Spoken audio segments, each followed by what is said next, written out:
That was one hell of a set. Oh no! Don't close that. Okay. What is up? What is up? So, how are you feeling after that set? That was insane. I am tired.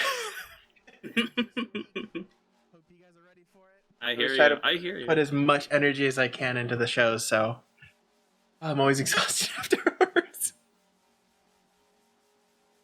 Absolutely. If you're not sweating after a set, are you doing it right? Right. uh, so, hardstyle. It's a very interesting choice. I don't see too many hardstyle DJs in the VR scene, and I know there's a big following of it in the EU scene. So, Mhm. what brought you into hardstyle? So I fell in love in hardstyle back in 2020. Um, I've been listening to EDM for a long time. I started as a metalhead, listening to a lot of emo, everything metal.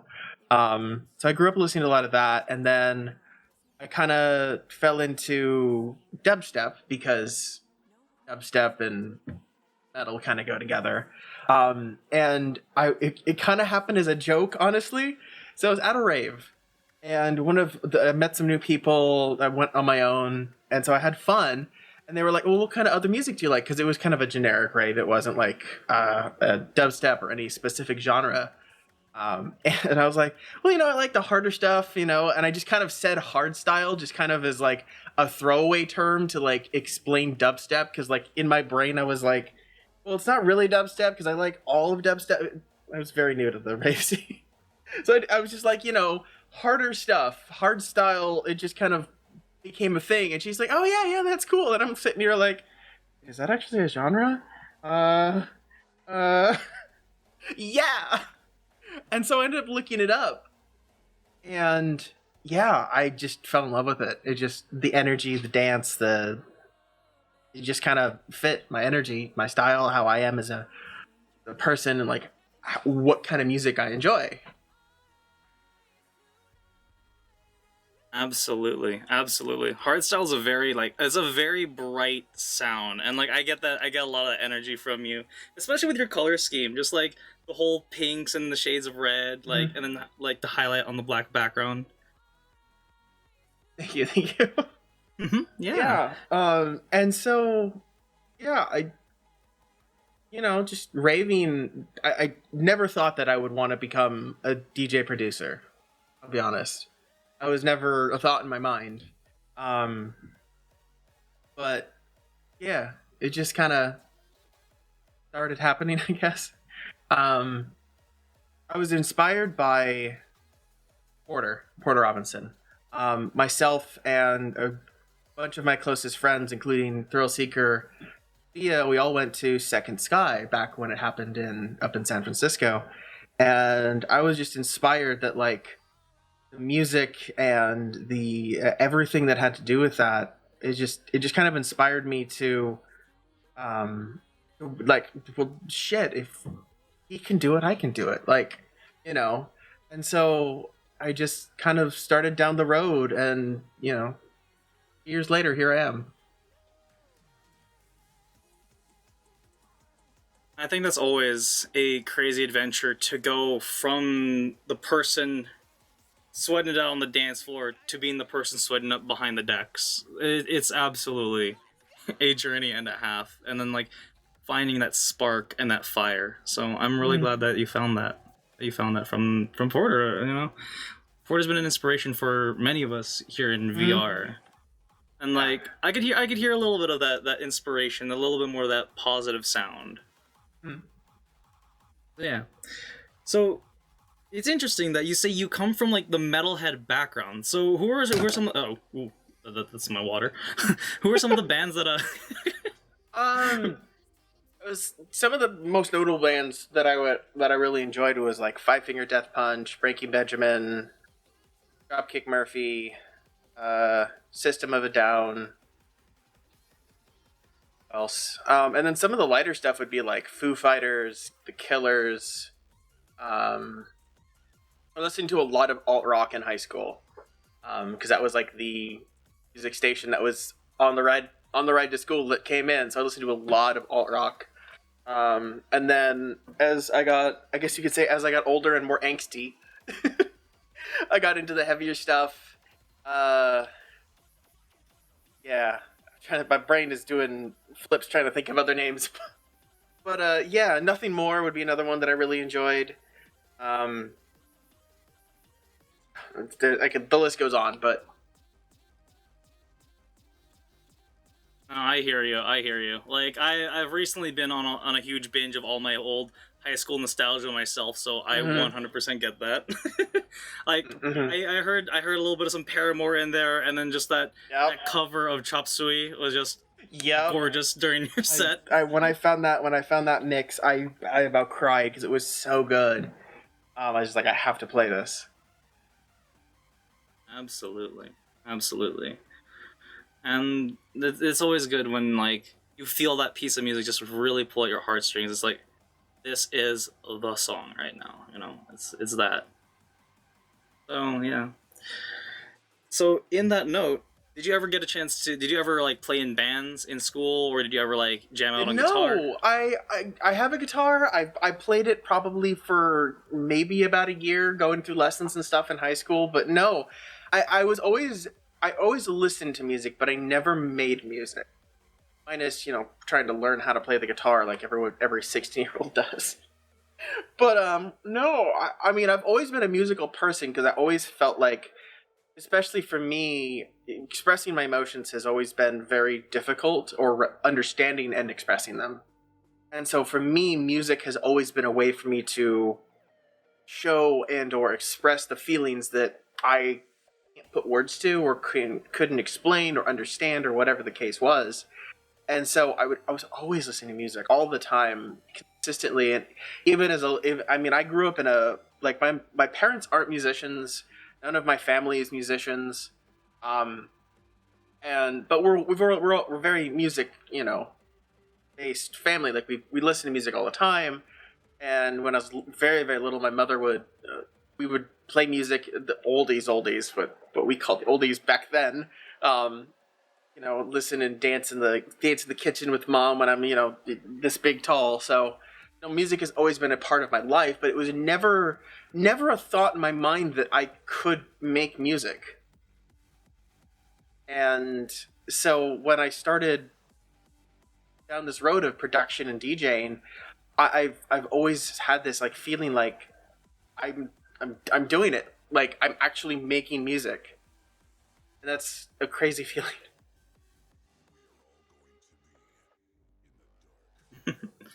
Yeah, I know that feeling. Like the first time you pick up, I'm gonna even say like even your DJ tools, count as a musical instrument. Like the second you pick that up, and then you're just able to just feel that energy just flow through you, and just have the things that can't be said in words just brought out. Absolutely. So yeah. So the first stage of your journey was getting inspired of Porter can do it, I can do it. So the next step of your journey was, all right, did you start with the DAW? Did you start with the equipment? I actually started with, because I am the queen of, ooh, I should totally do this, and then jumping headfirst into it as the $400 pair of roller skates in the corner that are collecting dust can attest. Never gets done. So I was like, okay, I'm not going to spend a bunch of money because I know DJ equipment can get expensive. I'm not going to spend a bunch of money on this. So I found some music that I had stashed away, like iTunes music and stuff, and I just started messing around with it in just the free version of Serato, right? And I was like, oh, this is fun. Like, okay, so this goes into this, and then I started putting stuff together, and like, okay, well, this track kind of makes sense together, and oh boy, I look back and think about that air quote set that I put together, and oof, it was it was a mess. It was like, yeah, it was like the think of it like the mixtape that your friend puts together, but they have like the weirdest taste in music. So it goes from like Depeche Mode to deathcore screamo to Katy Perry, and you're just like, what the what?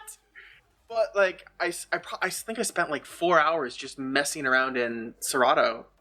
Um, and I was like, okay, if I can spend if 4 plus hours can just go by of me messing with this, I'll get a DJ deck. And so I did. I got the cheapest thing you could get. It was one of those Newmark party mixes. It had the lights on the front, and I was like, I will go until this lasts me, because it was only like $70 on Amazon. So it's like, okay, I will use this, and I start putting stuff together, and I started doing just kind of some fun stuff like in Discord with a couple of friends, and then I started feeling more confident about it, and so I did a pop up at God, I forget where it was.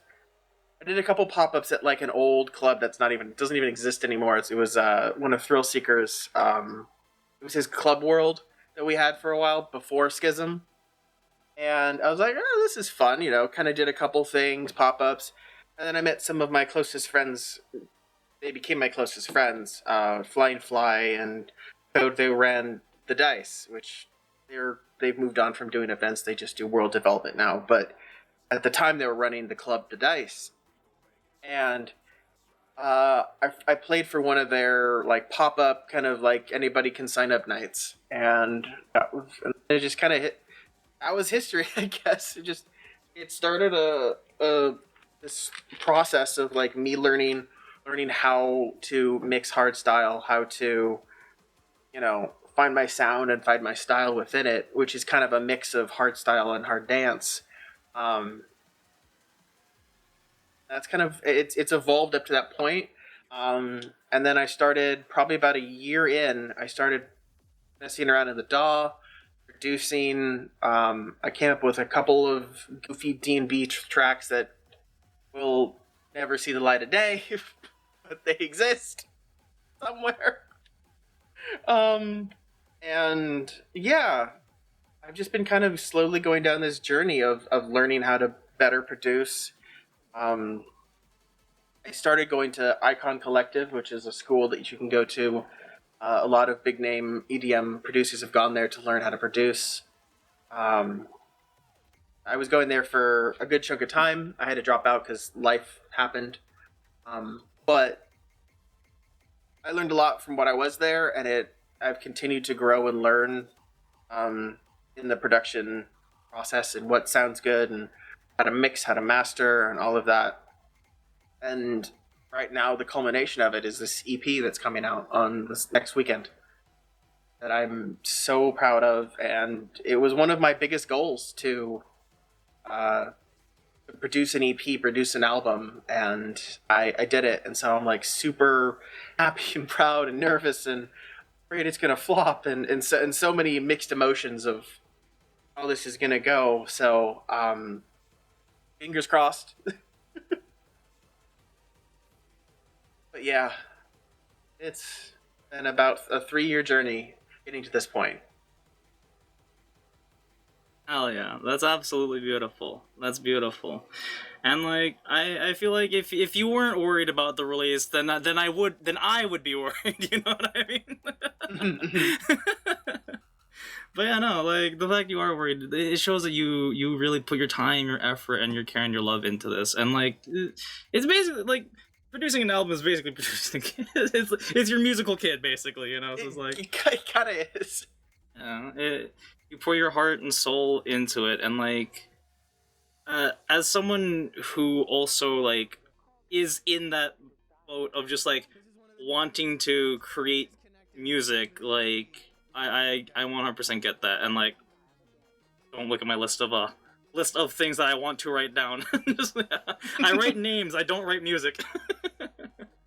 So but yeah, but for you though, with a lot of the music, so Disconnected, Be Alone, Razor Wire, and Where'd You Go were the ones you showcased tonight, right? Correct. All There's right. one other track that I didn't showcase tonight. It's a very different sound. It's a lot more kind of distorted techno in a sense, and it didn't really fit into the set. Um, but the order within the EP and the order of the tracks that I have them, it's really has this. So we start with Razor Wire, which is this feeling of you've been cut and you're pain and the suffering and all of that. And then that leads into Be Alone, which is I just want to be alone. That's why I'm not answering that lyric of on no answer when you call because I just want to be alone. And then that leads into Disconnected, which is phone line has been cut, disconnected. And then with Where'd You Go is the other side of that is where, and then we ended it with The Unknown because it's that feeling of the unknown of everyone's it's over, and which is I think it's kind of funny because some of the feelings within that track are very much reminiscent of the old feelings that I would have whenever I was going through relationships or any of those types of things, and those feelings that I've wanted to get out of my system, out of my chest. And for me, it's kind of a giggle moment in my head because at this point in time, I'm in an extremely positive, committed relationship with somebody who I love dearly, and it's kind of funny to be releasing an EP that's all about breakup and the negative emotions and getting that out. When here I am, for the first time in a long time in a positive, committed relationship.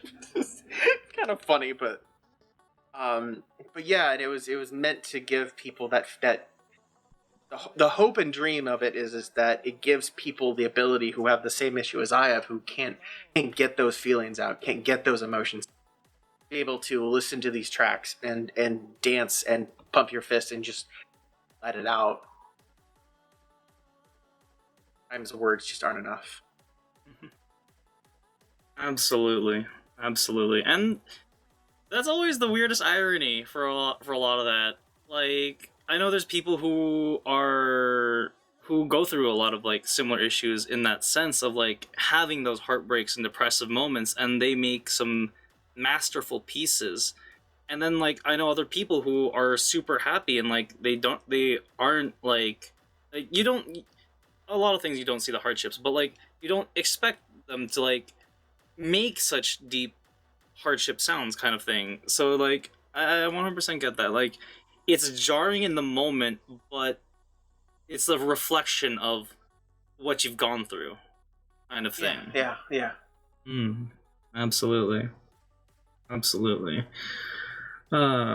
So when making your hardstyle sounds, I like to divide hardstyle into two different sounds, right? The bong bong bong bong, and then the gym, the gyms and the kicks. Right? Exactly. Yeah. So like, which do you prefer out of the two, and why?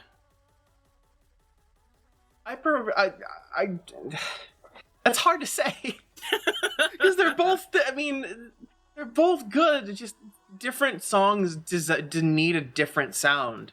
Like, I mean, there's euphoric style and there's generic hard style. There's hard dance. There's hardcore. There's raw style. There's so many subgenres and variations, and everything has a different kind of sound.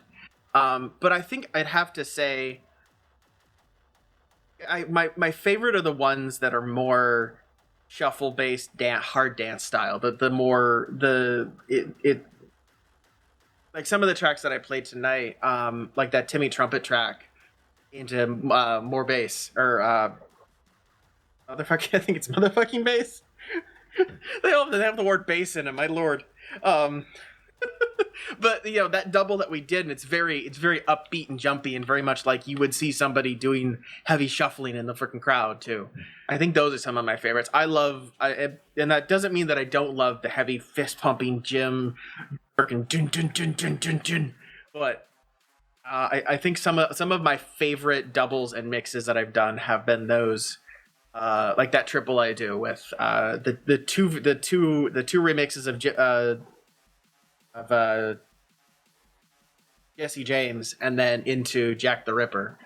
I have so much fun when I found that other remix of Jesse James, because a lot of times I would always do the Jesse James into Jack the Ripper, and then I found the link edit of it, and it was just so much better to have that kind of big room main stage kind of vibe mixed in with the hard dance of it. So I really enjoyed that triple, and so I guess that would probably be the sound that I really enjoy.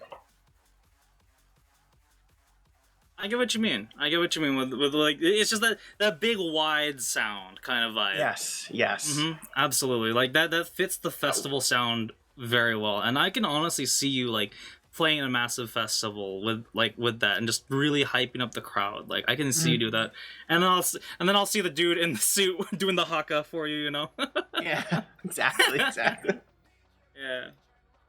So, in terms of it though, who are some of your biggest hardstyle inspirations then? Who are some of the ones that really like help shape your sound that was like, you know, I like that. I'm going to see if I could replicate that. I'd probably say some of my biggest inspirations would be Randy, uh, Stefan, and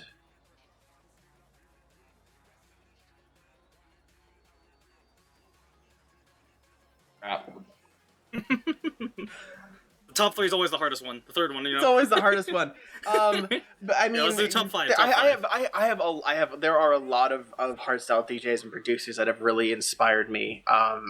To name a few, Brennan Hart, Randy, TNT. They've doing a lot of big room stuff that I really enjoy.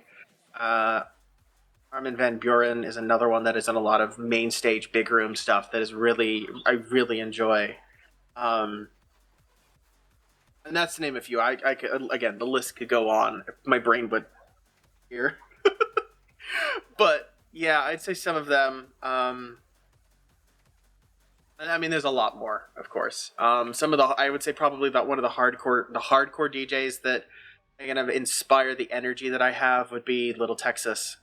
That man's energy, I try to the energy he has I is an inspiration to me, and that's why I always try to put fucking 9,000% of energy on the on into the show, even if it's just me up there, and I'm just dancing going crazy because I just it I listen to hardstyle probably 90% of the time when I'm listening to music, and so it's in my bones, it's in my blood, it's what I listen to all the time, and so when I play it and I'm dancing to it, it just the Energizer Bunny just keeps charging me, keeps making me want to go more and more, even though sometimes my body is screaming at me to stop.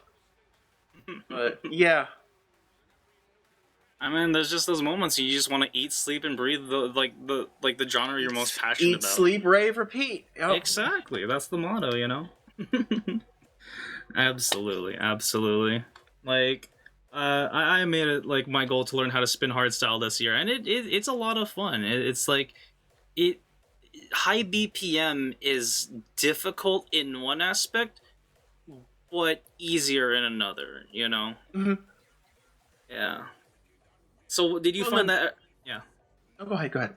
Oh, yeah. No, I was just saying, like, did you ever find that difficult? Just like trying to figure out like how like all those starting basics and the fundamentals of it. I would say a little bit, yeah. But I mean, I came from having not learning anything else, and so jumping into learning hardstyle. Like I tried to spin a little bit of what's that? I've tried spinning a little bit of like dubstep and rhythm, and I've done a few other things. I do bass house now. But I will say, like, if I had started at like playing house or bass house or D&B and then went into hardstyle, it would have been definitely a jump and change. But now that I feel like I dived in the deep end almost, and so learning a lot of these other genres that are less complex, at least for me, um, mix was just a lot easier. Not that the other genres are easier, like anybody can do it. I mean, anybody can do it, but there's a very specific kind of style and flow you have to have with hardstyle that is not as comparable to other genres. Not a lot of chopping. There's not a lot of acapella vocal swaps and such, because some of the sounds are just so distinctly different, but within the style that it's really hard to. It's hard to find doubles sometimes because the sounds are just the kicks might be right on point and everything might sound they might be in the same key, but the way that they've been produced is so different that you can't double them, you can't mix them. You literally separately. Like each track shines on their own. Playing in key is really, I've noticed that especially with like a lot of dubstep artists that I've spoken to about it, is it's not that they they choose not to mix in key, but it's they don't feel like they have to, because a lot of times when you're doing like heavy dubstep and such, when you're chopping or you're doing those types of phrasing style moves and stuff, the key change doesn't make a difference. But if you try to have a 3A and a 5 and in hardstyle, 9 times out of 10 they're just not going to go together. So having to mix in key is definitely a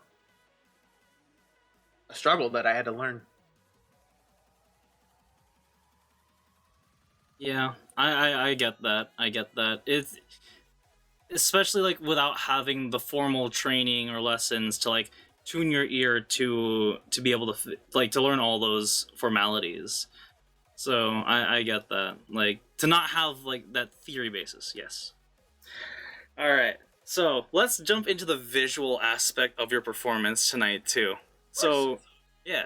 So let's start with your logo. It's really fun. Like I like how to me it looks a little bit like the Space Needle slash Stratosphere, one of those towers kind of things. Mm-hmm.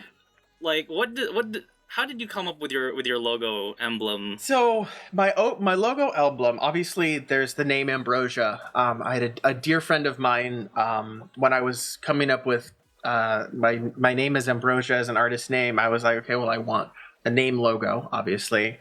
And so I had asked a dear friend of mine who was really artistic if she would be willing to draw my name. And so after several months of her working on it, she handed it to me, and several people have asked me like, "Oh, who did it?" or "Where did you get it?" or "Why don't you change it? Because it's this or it's that." And I was just like, because my closest friend made it for me. It's not just it's not a font you can get. It's not it's handmade, hand drawn. It's unique, and it fit exactly with the style that I like. That kind of bubbly edged, but also with some graffiti kind of style to it as well. And it's just I really enjoy it. And then as for the spire with the cat girl, if the cat girl isn't evident, cat girl is evident. But the spire, it actually happened on accident. I was going through the process of trying to find an icon logo to go with Ambrosia. I was like looking at like flower designs and 1,000 other things, and I was messing around with the AI generators, as I can draw and I do draw sometimes, but I felt like I need something to start off with and go from there. Like I from time to time I use some AI generated stuff art wise for as a starting ground or a template, and then change it from there. Because a lot of times I have a hard time getting ideas out of my head onto the paper, whether that's with music or art. Um, but I was just messing around with one of the AI art generators and like typing in Ambrosia, Spire, this, that, just a bunch of different words. And an AI generated picture came up of this like space station style thing. It kind of reminded me almost of like the Tower of Asgard from like the Marvel movie Thor. It was like just this big white spire in the background with there was this white kind of like space dust look around it, and it was really cool. And so I was like, oh, let me just draw around that. So I drew around it, and it was very asymmetrical. Um, so I was actually using that asymmetrical spire for a while, and then with the extra the big ring at the bottom and the two rings at the top. So I was using that for a while, and then I realized that I really enjoyed, even though I really enjoyed the asymmetrical side of it, because my avatar is asymmetrical. She's got one robotic arm. Um, the symmetry within it, adding symmetry to it, really helps with design and making all of that stuff. And so it kind of morphed into this symmetrical with the space down the center. And it just kind of morphed into that. And then I added the cat girl to it as cat girl. We're all from the internet, it's the age of the internet. I yeah. And so I just kind of had fun with it, and it just kind of evolved into what it is now. And I'm really happy with it. Oh, that's good. That's really good. I like that. Like when all the pieces just slowly start coming together. And so was Ambrosia like your username before you picked it as like the DJ name, vice versa? So How did it was in a sense. So like my name is Amber, and it kind of happened as a funny as things keep kind of landing in my lap. The base model that I used that I had purchased for my avatar, her name was Amnesia, and so I was like, well, what's a fun play on words with amber and amnesia? And it just, I was like, ambrosia. I was like, it's a word, it's an actual word, it's nectar of the gods, it's a flower, it's a fruit salad. I was like, it works.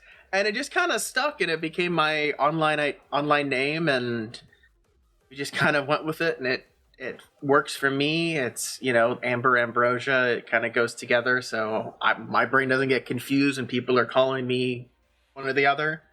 And so yeah. That's good. That's good. You found something that stuck, and it goes with you. It's gonna go with you a long way. That's beautiful. That's really good.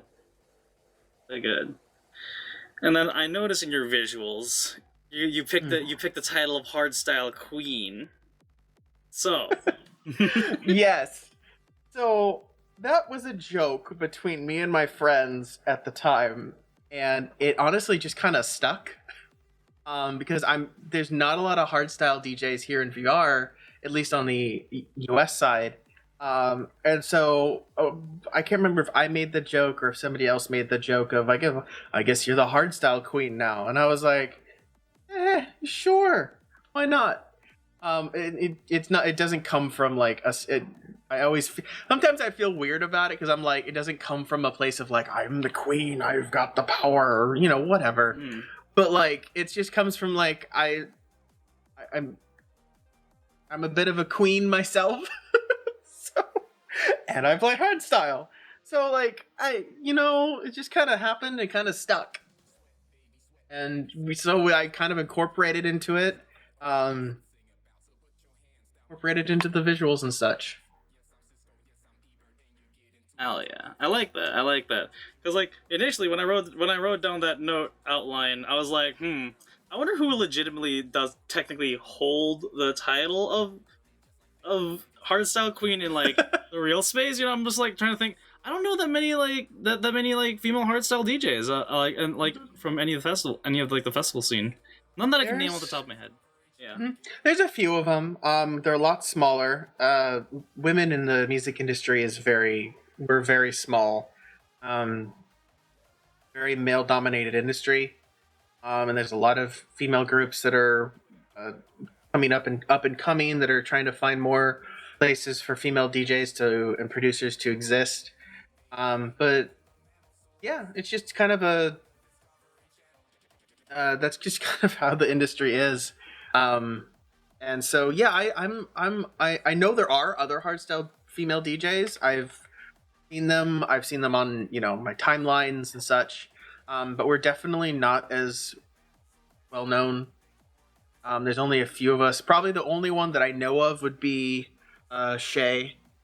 I saw her at Wasteland Stage at EDC last year, and she's probably the only other one that I am like can memorably remember being a female DJ on stage, and she's fantastic. There's a very Latin style to her music and such. It's really fun to listen to the stuff that she's made in the. Oh yeah, that's awesome.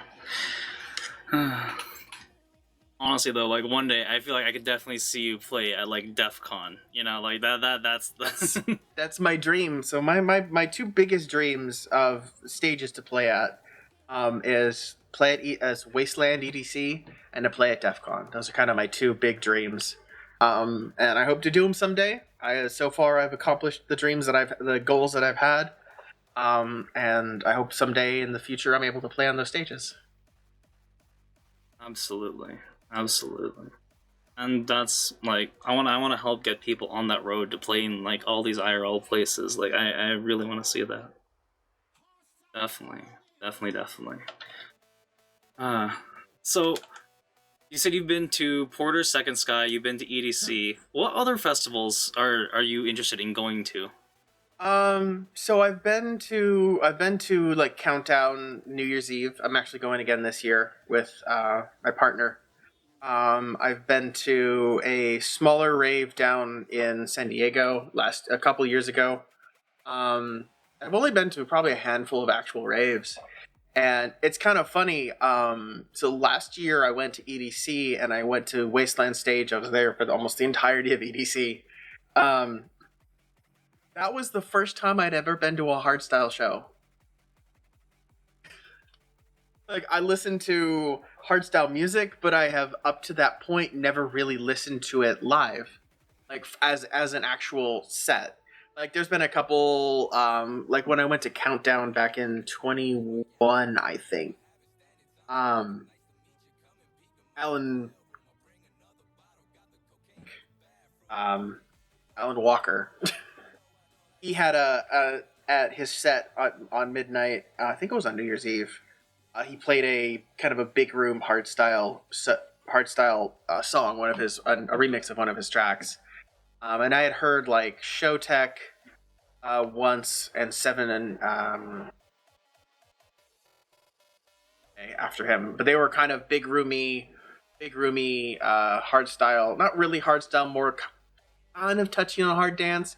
Mostly kind of that big room main stage vibe, which is lower BPM but similar kind of sounds. But other than that, I hadn't really been to like a hardstyle show, which like specifically hardstyle hardcore, and so yeah, that show at EDC was interesting to be having been producing and mixing for 2 years up to that point and hadn't actually never been to a live hardstyle show.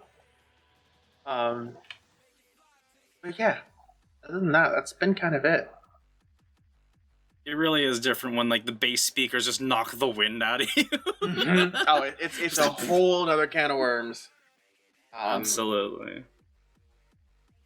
And I feel like that's just like the one small difference between the VR scene versus the IRL scene that really is missing is just like that physical presence of sound. Yeah, that is really difficult. I mean, obviously, if you wanted to be, crazy, you could get some heavy speakers, and put them in your apartment and hook it up to your VR sound. Like you could do it, but it's not. Who's gonna do that? Who's gonna do that? I mean, I know the Woozer, the Woozer vest stuff is out now, and people swear by that. Um, I haven't tried it personally, but I've heard it's pretty good. But again, that's only a semblance of what it's actually like to be at the stage and to feel those sound waves hitting your body, and then and whatnot. Yeah. Absolutely. Absolutely. And then I guess to kind of jump into the talk of VR, like, so was VR a quarantine experience for you, or were you already into VRC before the quarantine hit us? So I had got my Quest 2 back in 2020, just before quarantine hit. This was like, I think I got it technically I think it was in 2019. When did the Quest 2 come out? I'm trying to remember. Whenever the Quest 2 come out, they did all of those social media um, promotional things about, hey, buy it for $2.99 at Christmas. It might have been the end of 2020. Whenever it was around that time. It was either beginning of 2020, so it was always a quarantine thing for me. Um, and so I had started in VR. I started playing a few normal VR games. I found out about VR chat, and I was kind of like, well, this seems like a fun way to meet. A lot of the time I was still living with my parents, and I didn't have a lot of IRL friends. And so I joined the Thrill Seeker community and made a lot of friends there. Met Thrill himself, became close friends with him and a lot of his mod staff. And kind of been a slow journey from that point on up to until now. Yeah, it was always a quarantine thing for me, I guess. Um, yeah, that's always fun though. Like having that, like VR in itself is a journey and experience that we all go through, and like I feel like VR is a great way of like finding yourself and just like finding the people you want to be with, you know. So like yeah, it truly is, it truly is something magical. So yeah, I'm glad you found that. I'm glad you found it. There's a lot of different routes for people in here of just like whether you want to just socialize, you just want to play wacky games, and then like suddenly you find this scene, and then you're doing this and that. You know, it's insane. It's like Jamiroquai says, virtual insanity.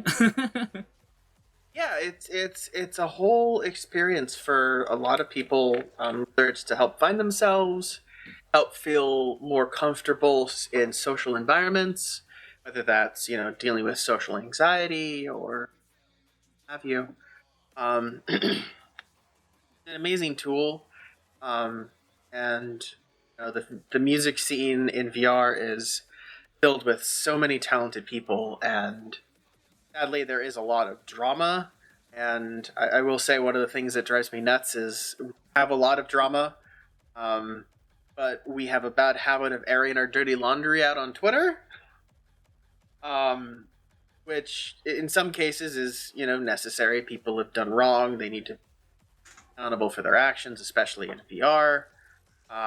Especially if we as a community, not just the music scene, but the VR community, are trying to be kind of taken seriously and in a sense of like this is yes, this we are in VR, it's a bunch of pixels, but there's still real people behind those pixels, behind those screens. It's no different than the game lobby. So when people do things that wrong or against the law or whatever the case may be, those things need to be brought to the authorities or whatever. But like when we start bitching and moaning about so and so played this genre at this club at this time, and it's like I get a little frustrated in the sense of like we're all in this together. We're all trying to entertain the people who will come to our shows, and we're all trying to entertain the club. And there needs to be a little bit more. Not that there isn't. Preface this. Not that there isn't, but um, a lot more brotherhood and connectivity, and like we're all in this together. Like obviously, there's going to be bad apples. There's going to be people doing dumb shit. There's going to, so and so got too drunk and did this or did that. But like, if we as a community can grow and push each other as far as possible, then I mean, sky is the limit in VR. Like literally, the limit. The limit is our imagination when it comes to these club worlds, and some of these club worlds are just mind blowing. I know a lot of the things that Castle's doing at VRU is breaking the edge, and a lot of the stuff that like my friend Fly and Code over at Dice Group, the things that they are doing is breaking is pushing the limits of VR in some of their clubs. And then the people in the communities that have come together in this scene are all beautiful and amazing in their own right, and I feel like there is so much room to grow for all of us, and finding that connection between all of us, which is in the grand scheme of it, it's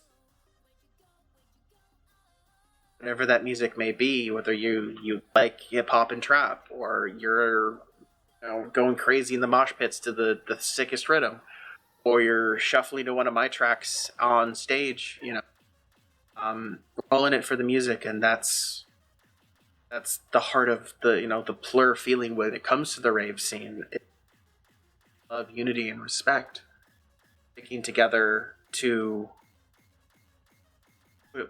If we continue to stick together as a group, all of us, we all can grow from it. Rambly, but Absolutely. Absolutely. Like, we're all in this together, lift each other up, help each other up. Like, world's in a scary place, and music is the voice of life on the dance floor. So I 100% agree with you on that. Like, Blur is more than just a saying, it's more than just a hashtag, it's a lifestyle, really. I'm really glad that you brought that up. yeah, it's just treat others how you want to be treated. If everybody says that, but not everybody acts on it. Like I I know I've done some dumb shit in the past. I'm sure I have. I know I have. Um, but if you ask those things and grow and become a better person and treat people how you want to be treated and love people how you want to be loved, that's the ultimate goal.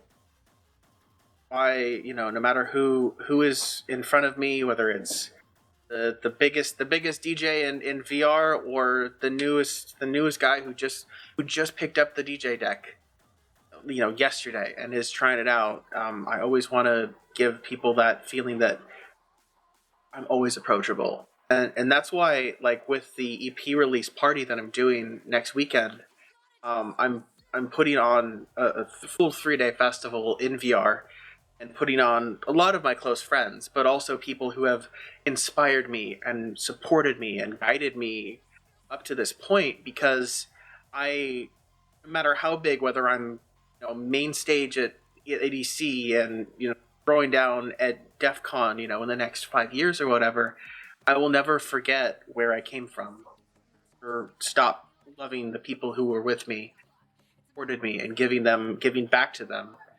Because, like, for me, people that I consider my online especially the people that I consider my online family, I will take them with me wherever I go, no matter how far it is, no matter how big yet, I will take them with me, because if it wasn't for them supporting me while I'm here, then not into here. So that's the biggest part of my life goal and mission: show the world my love for life through my music, back to everybody who has held me in one piece along the way. Absolutely beautiful. Absolutely beautiful. Definitely the crew that sticks with you till you have to clean up the show is the crew that you hold on to for life. Yeah. I hear you on that. I hear you on that.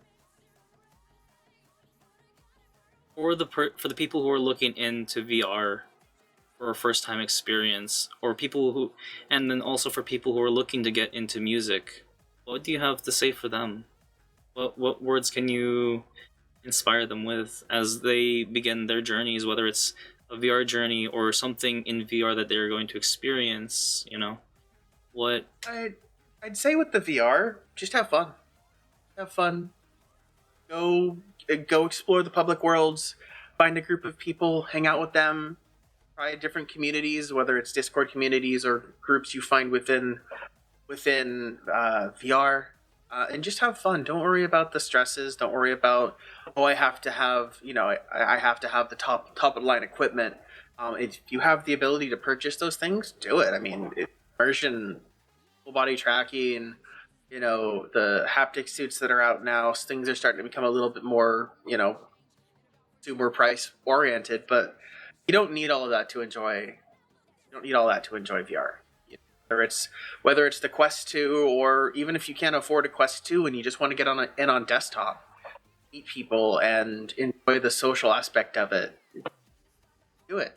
It's a free game that you can download on your computer, and you can meet some of the most amazing and talented people in VR. And I would say, to anybody who's starting out music, whether it's you want to start producing or DJing, or you want to start singing or learning the guitar, I would say don't stress. I know that's easier said than done, but like set simple goals for yourself, whether it's I want to practice an hour a day, or I want to learn how to do this type of transition, or I want to, learn how to sing in key. The internet is your friend when it comes to a lot of this stuff. There are thousands of tutorials and thousands of university style stuff that you can look up, and if and don't worry about the stress of like, am I gonna make it? Am I, is this? Just have fun with it. Because I guess that's the biggest thing for all of it is just have fun with it. Don't overthink it. Don't overstress it. Just focus on why it's fun and why you decided to do it in the first place. Look to your inspirations and don't hesitate to try new things.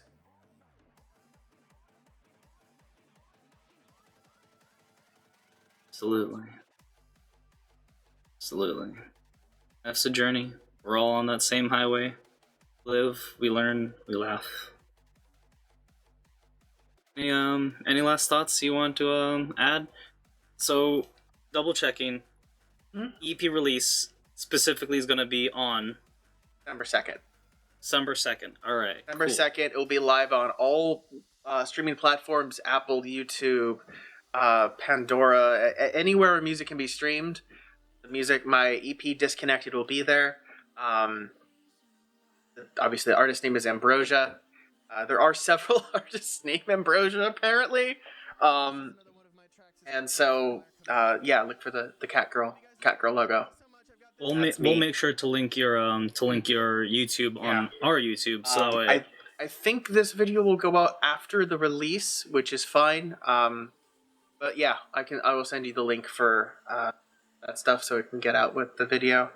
But yeah, take a listen. I hope you guys enjoy the EP. You guys were there at the EP release party. You guys had fun. And if you weren't, there will be recordings of it. I'll have recordings of the nights, at least my sets for sure, up on YouTube and such. So yeah, but thank you for having me and having me play a show. And all your staff setting stuff up. Thank you for coming through, and thank you for playing and sharing everything with us. Appreciate it. My pleasure. All right, and that's gonna wrap out today's episode of Black Box Volume 4. Thank you again, Ambrosia, for coming through. Thank you, and thank you, Vamp, for helping and sticking through with everything. Always. Thank you.